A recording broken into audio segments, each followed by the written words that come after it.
Hello there, Elie here, co-founder and CEO of Woopra, a customer journey analytics platform.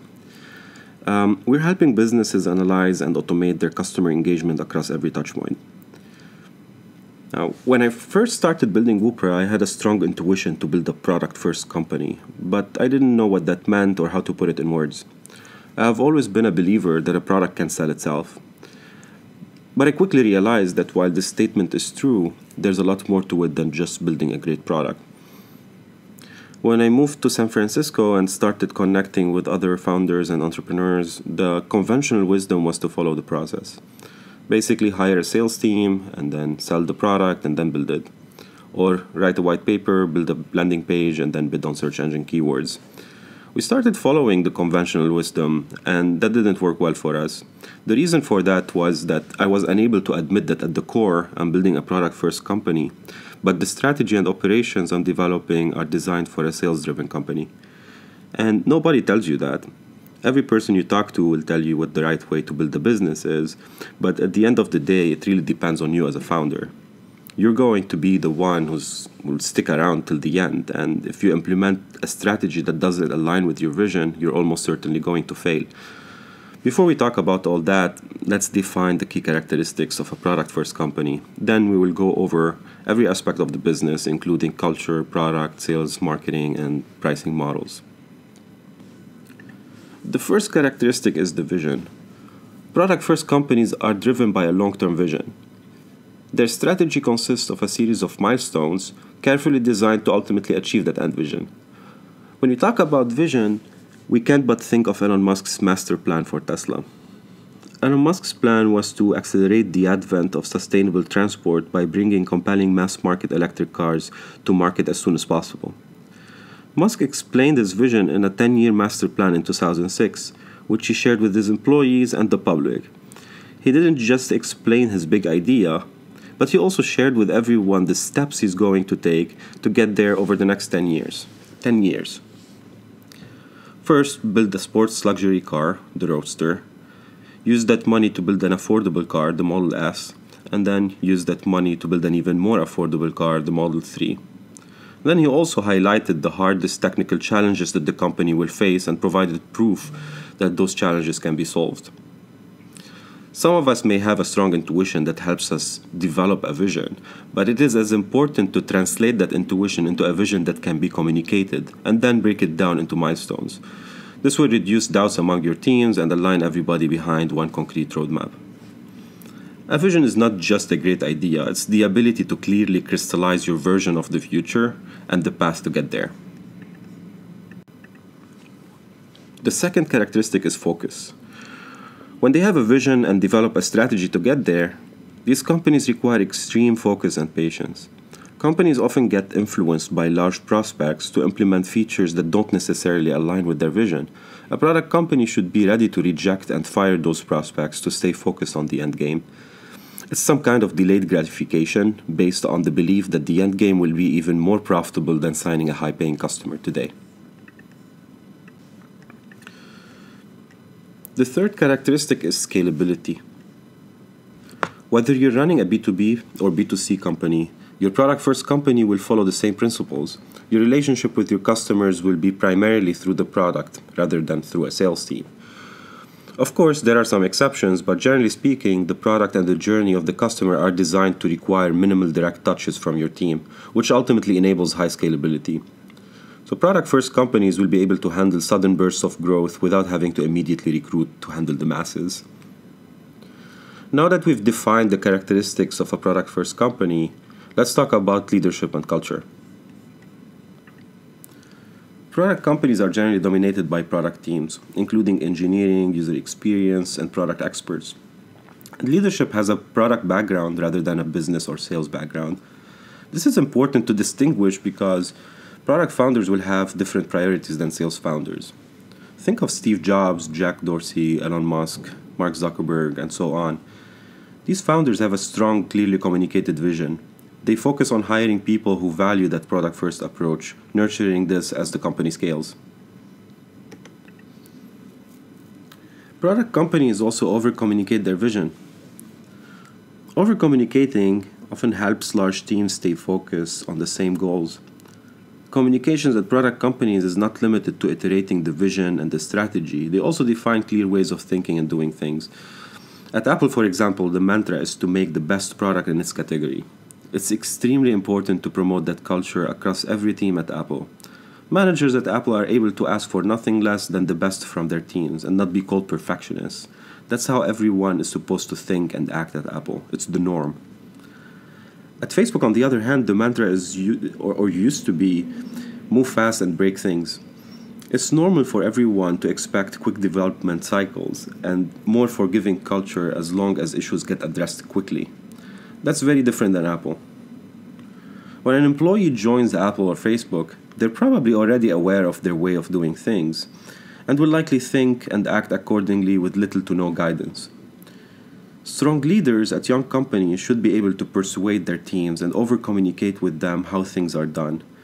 That means learning to reject ideas, but also invest time in return to explain why those ideas are rejected. It's okay to say that's not how we do things here, but it's more important to always follow with how things should be done and why. If companies fail to communicate why ideas get rejected, teams will never understand how decisions are made, and management will never be able to delegate the decision-making process in order to scale. You may think that at product companies, all you need is product designers and engineers. The product will sell itself, right? You only need marketing for products that suck. That is wrong, and a lot of purist product founders figured this out the hard way. In a sales-driven business, engineering and product teams are completely detached from the rest of the organization. They have one and only one focus, and that is to build the promised product. This allows sales businesses to have predictable quarterly deliverables. Marketing and sales teams are aware of and will be constantly influencing the product pipeline. This is efficient and works well at scale. Product teams at product companies, on the other hand, are involved in every aspect of the business. In other words, the product of a product-first company is the user journey altogether and not just the web application where the services are rendered. Product teams are not only responsible for designing the product, but their responsibility is to work with the sales and marketing teams to solve their challenges and empower everyone in the organizations with solutions that will make everybody's jobs easier. We will go into more details next and address the involvement of the product team across every department. Building a sustainable product consists of three major pillars: innovation, feedback, and competition. Product companies generally exist because the founders are frustrated with existing solutions in the market. They have a vision for a fundamentally different and better solution to the problem. When they introduce a new product, they don't have any users or customers to collect feedback from so that they can guide their decision-making process. They rely purely on the vision to build their first minimum viable product. Disruptive companies are rarely able to sell the vision early on before they build their products. If you think of companies like Airbnb, Uber, and Lyft, these companies had a vision that was hard to sell up front.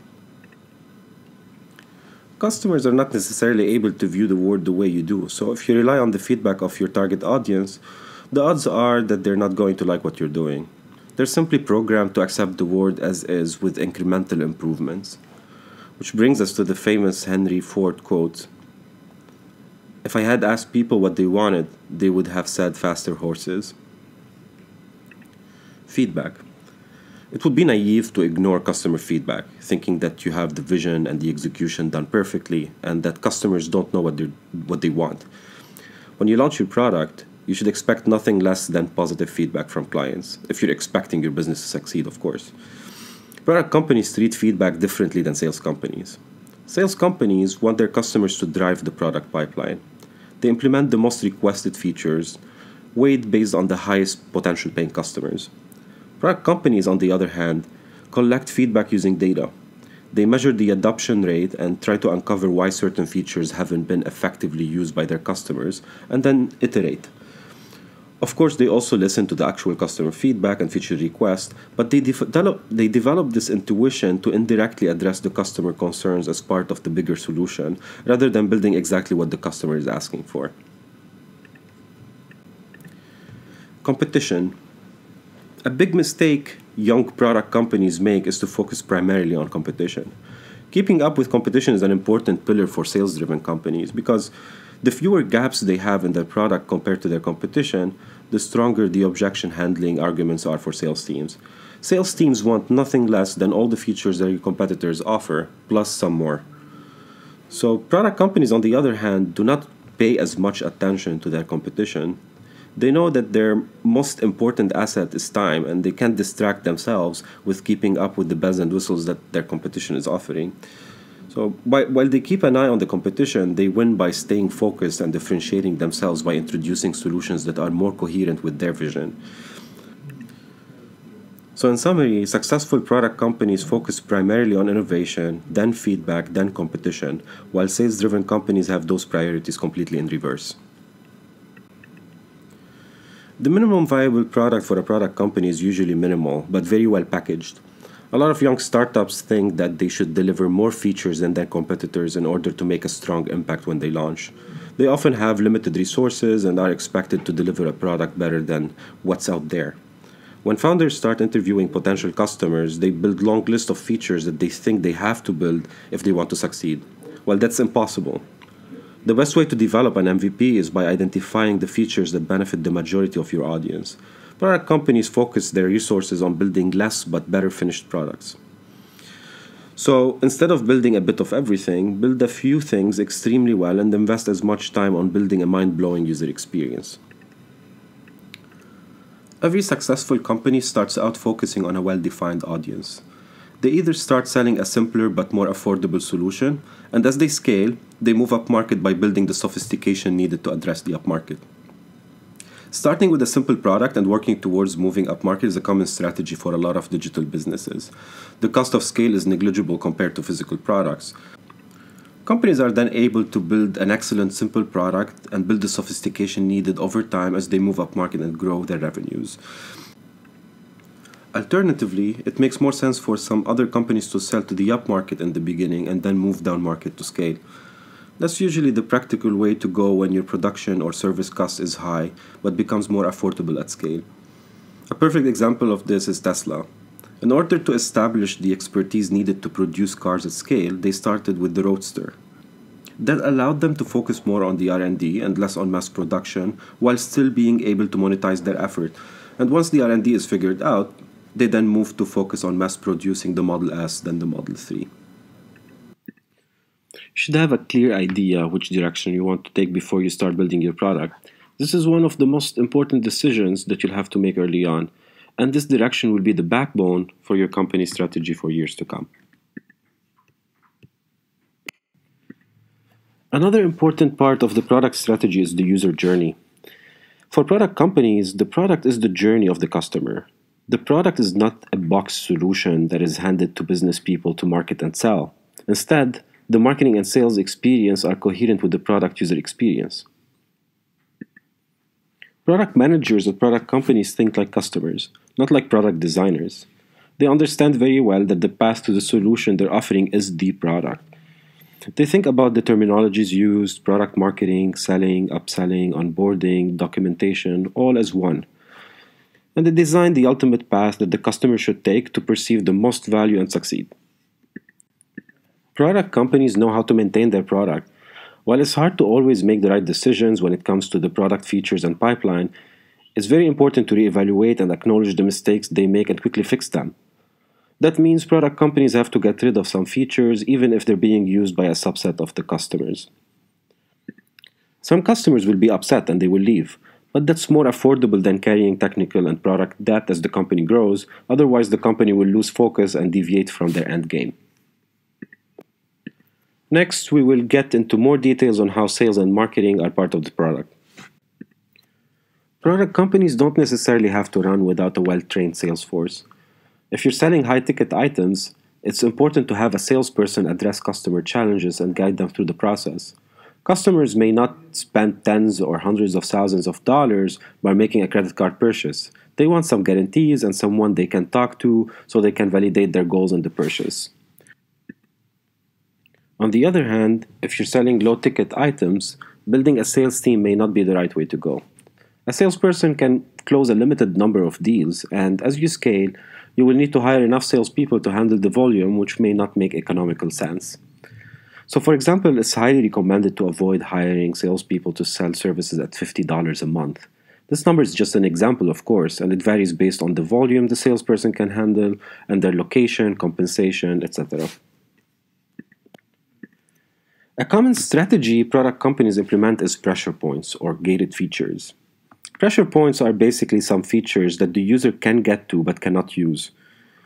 Those features are not necessarily hidden in the product, and they can be part of many advanced workflows. When a customer tries to use those features, an alert appears asking them to upgrade. This tactic works exceptionally well for companies who run on a freemium model. They get as many users as possible to use their product, and whenever they reach a premium feature, they will be asked to upgrade. At that point, the user will be already loving the service and deeply invested in it. They're more likely to start paying the business instead of shopping for an alternative solution. These customers can either decide to upgrade on their own or reach out to sales. Now, these pressure points are designed and identified by product teams. This is how the product can empower sales teams by bringing them leads who are ready to buy. This leads us to the PQL model, or product qualified leads. Sales-driven businesses measure the stage of their customer based on qualifications. Their marketing team is responsible for generating MQLs, or marketing qualified leads, or leads that match the persona that the company is selling to. Then, sales development reps will work with those leads to qualify them before they turn into opportunities. This qualification process is called SQL, Sales Qualified Leads, and follows the BANT rules: budget, authority, need, and timing. Generally speaking, when someone is MQL and SQL, the probability of closing a deal becomes really high. An account executive will then take over and seals the deal. This model is very popular and successful. Almost every sales-driven company follows a similar qualification process. Product companies, however, do not pre-qualify people. Their goal is to get everyone to use the product. Then they use engagement metrics to qualify them into PQLs, product qualified leads. At this point, salespeople are assigned to upsell PQLs. In the end of the day, sales teams will be dealing with users who are already loving the product and are ready to purchase. Transparency. Another important sales strategy at product companies is transparency. Product companies tend to be a lot more transparent with their customers with regard to pricing. Sales teams must be genuine and honest. While transparency has a lot of benefits to the image of the company, it can also help streamline internal processes and negotiations. When the prices are set and published, salespeople will be spending much less time discussing pricing and putting together a negotiable proposal. Now, unlike sales-driven companies, salespeople at product companies should be ready to fire a prospect when their requirements don't match the company's vision. They will not push hard or overpromise, otherwise they'll end up acquiring unhappy customers who will eventually churn and make recommendations to other buyers against your product. In product companies, the product vision and the roadmap is respected and followed by the sales team. While a sales-driven company, sales teams are expected to influence and challenge the product roadmap based on what they learned from prospects. Now, what about marketing? What does marketing look like at product companies?